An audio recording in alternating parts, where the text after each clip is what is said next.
So may mga nag-a-ask sa akin kung paano sila makaka-avail nitong Papers to Profits na course book.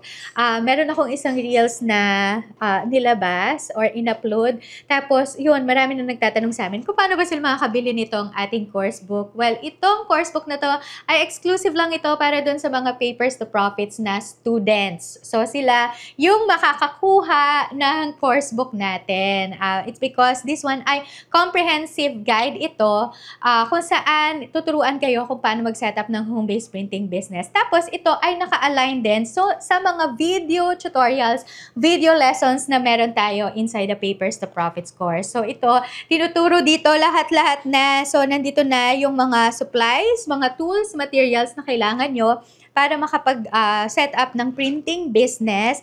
And also, nandito na din kung paano tayo magkikreate ng mga products. So, halimbawa, paano ka ba magkikreate ng planners? Ano ba yung mga considerations mo? Like, for example, dapat yung branding mo nandoon, tapos yung mga colors, and yung mga font style, kailangan cohesive sila. Mga elements and graphics na ilalagay mo doon, kailangan cohesive sila.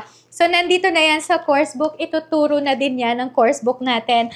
And then also, syempre, paano ba magmamarket at magbebenta ng mga paper products? Yan yung tinuturo dito pa lang sa course book. So, wala pa dyan yung mga video tutorials at video lessons. Pero ito ay complete guide na to. So, if you want to start your kumikita habang nasa bahay journey, let us know in the comments kasi tutulungan talaga namin kayo to walk in your kumikita habang nasa bahay journey.